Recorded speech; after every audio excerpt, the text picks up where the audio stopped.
What's up, YouTube? So before we get started with this video, Joel Embiid was interviewed yesterday at practice, and he was asked questions about his upcoming Game 7 he's about to have with the Toronto Raptors. So let's see what he had to say about that in that interview.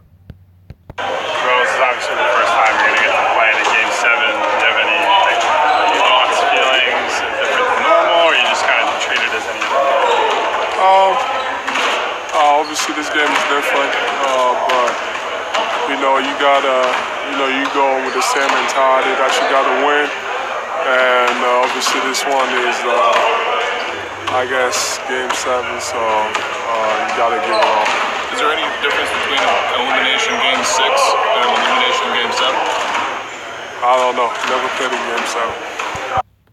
So for me, Joel Embiid seems a little nonchalant and lackadaisical about the quality of game that's going to be coming up and who he's going to be facing. So he says, I don't know, I've never played in a Game 7, so I don't know about the intensity. He's like, man, you should be ready to go to war.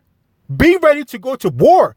And he also said that, I guess it's Game 7, so, we're going to have to go in there to win. Oh, that's not what I want to hear from a guy that's going to be going into Game 7 that could potentially put you in the Eastern Conference Finals. If I was Philadelphia, I'd be worried. I mean, this is the same guy that sets up the alibi of calling his coach 9 hours before a game and tell him he won't be able to make because he's sick. This isn't the type of interview I want to hear going into Game 7. Because guess what? Kawhi is going to be ready to play. Kawhi will have no problem putting those big hands on you. Joel Embiid, Kawhi Leonard will have no problem putting those giant hands on you. Okay? Because you guys might get the best of Toronto, but not before Kawhi Leonard gets his.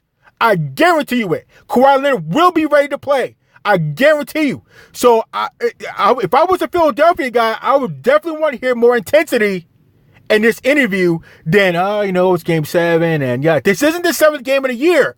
This is Game 7 that could put you in the Eastern Conference Finals. So let's keep going.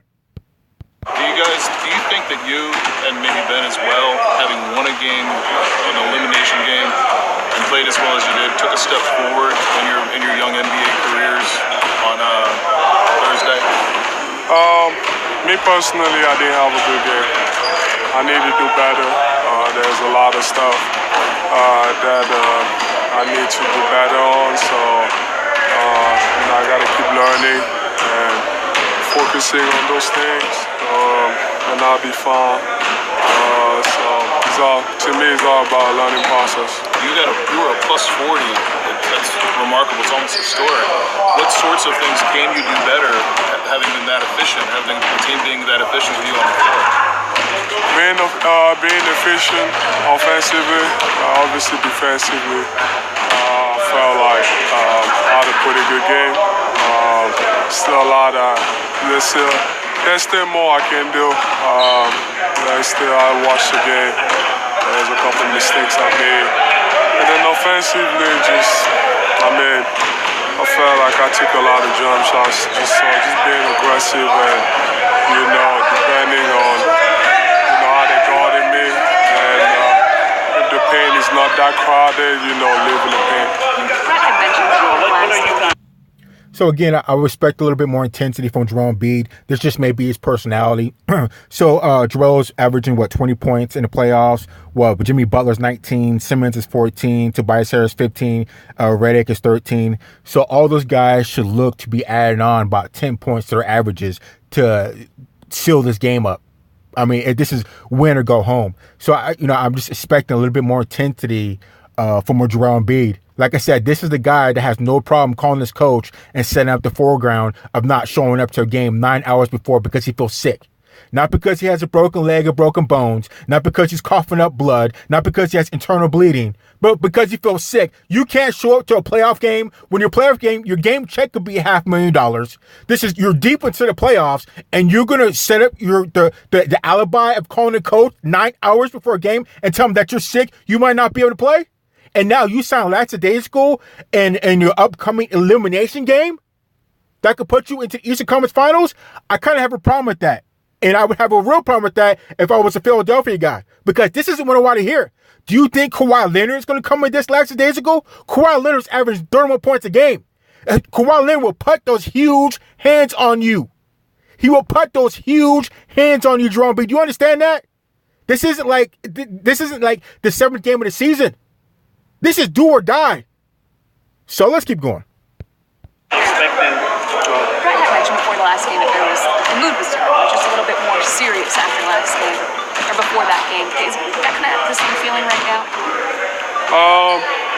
He was definitely serious. That's an elimination game. I'm sure tomorrow the mood will be different. Right now, everybody's just getting shots up, talking. I guess having fun. I'm sure tomorrow is going to be a different story.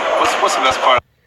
So again, like I said, this might be Joel Embiid's personality or whatever's going on, but you're facing an elimination game, Game 7, that could put you in the Eastern Conference Finals, like I just said, and you talking about guys are just sitting around having fun, and I'm sure tomorrow, guys will be more serious and locked in. No. That's not how champions do it. That's not how you're supposed to do it. You should be focused, OCD-ish, on winning and preparing to go to war. That's how you should be facing this, Joel Embiid. That's how you guys need to be facing this. Now, maybe that's the difference between a champion-type mentality and a cutthroat-type mentality or what. But I tell you what, it doesn't matter how far away Game 7 is, if it's the next day, a week away, or whatever the situation is, you guys should be locked in or ready to go to war. Because I tell you what, Kawhi Leonard is locked in and he's ready to go to war. He's not going to take a few days off and get lackadaisical shooting and having fun and just enjoying the moment. And then the day before Game 7, he turns it on. Kawhi Leonard is locked in right now, and he will have no problems putting those huge hands on you guys, Joel. And Siakam is right behind him. He's averaging, 21 points? I mean, those guys are ready for war, and they have pretty much nothing to lose. They will come beat you down and have no problem with it, Embiid. No problem. And you want to talk about Kyle Lowry with his little 12 points. I don't know what he's going to be doing, but let's just don't even bring him up. So let's keep going. About going into an elimination game with Jimmy as a teammate on your side? He's gonna show up. He's gonna play hard. He's gonna do everything in his power to make sure that we get that win. You want that type of guy on your side. What are you kind of expecting tomorrow night?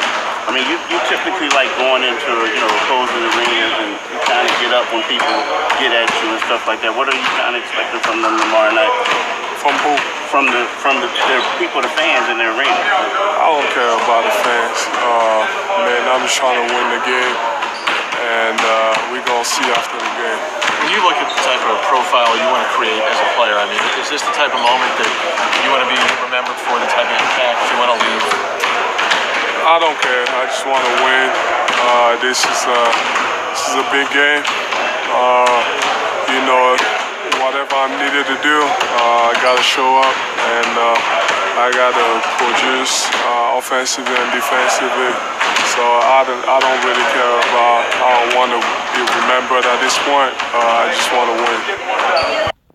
So I would be very worried about how I'm going to be remembered and everything goes along with that. All that should be a driving force to have you be focused and locked in on going full speed and going to war with the Toronto Raptors. So I care what the fans think when I enter that arena, which is going to push me to go harder. I care what Toronto is going to be doing about, how hard I'm going to go. I care about what this is going to leave for my legacy. All that should be a driving force and making you be ready to go to war. All or nothing when you face Toronto in Game 7, Joel Embiid. So if I was a Philadelphia guy, this interview is not what I want to hear. Not what I want to hear because, like I said, this is the same guy that has no problems calling his coach in Game 4, the second round of playoffs. Telling, coach, I don't think I'm going to make it. I just don't feel too good. And when I do show up, I'm going to mope around and have terrible energy and drag everybody else down. But then the next game, I could be doing helicopter runs and flying around like an airplane and showing off or doing all other type of stuff. So this isn't the type of interview I want to hear for coming up for a Game 7. But let's keep going. Jimmy has kind of become like a podium buddy. He's always up there with you now after the games. How did that start? And what does that say kind of about you two? We've been really close since it got to Philly. You know, we built a friendship off the court. You know, I think that's helped us a lot on the court too. You know, we always have these discussions. I mean, you know, if he's not feeling well, it comes to me, take over. If you know I'm not feeling well, I do the same thing, and then we always talking, trying to figure it out how to best help our teammates. You know, like I said, he goes a long way, and he definitely helped us a lot on the court. You said that. So I bet Jimmy Butler does, because Jimmy Butler, I think he generally likes to win. He's probably been like that every place he's gone, but he's just had his little issues with other players. But I think generally Jimmy Butler does want to win, and I'm glad that Jimmy Butler is mentoring Joel Embiid, if you will, and pushing him, because you know I can trust Jimmy Butler. I trust Jimmy Butler. He may not.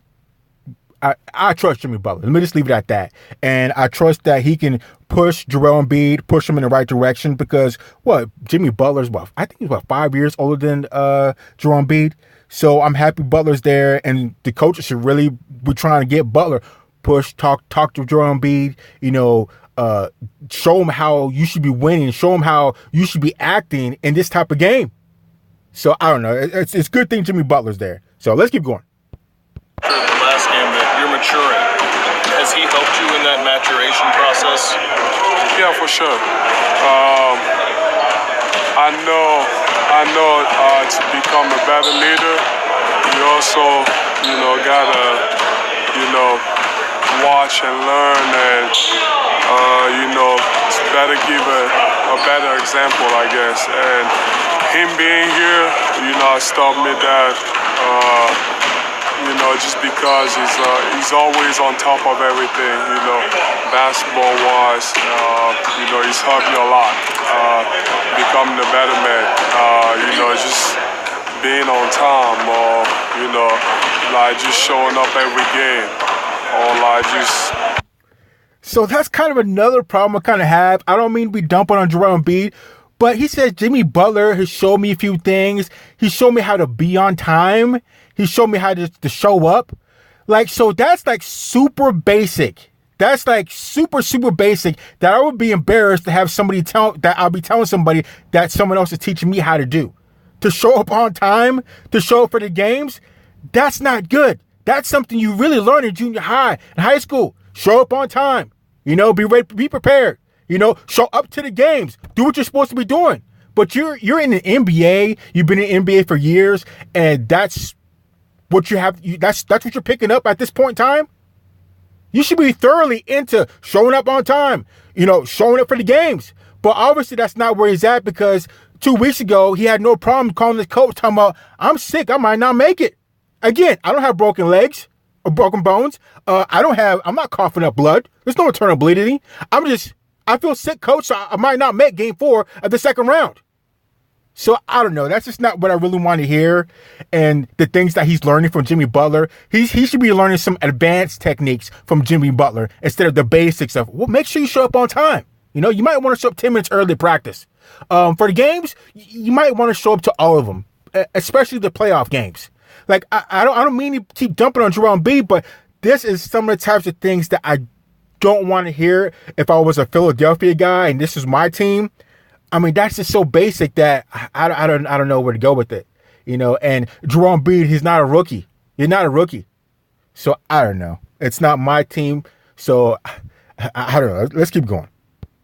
You know, having a better relationship as a leader with my teammates. You know, he doesn't have to say anything. You just have to watch.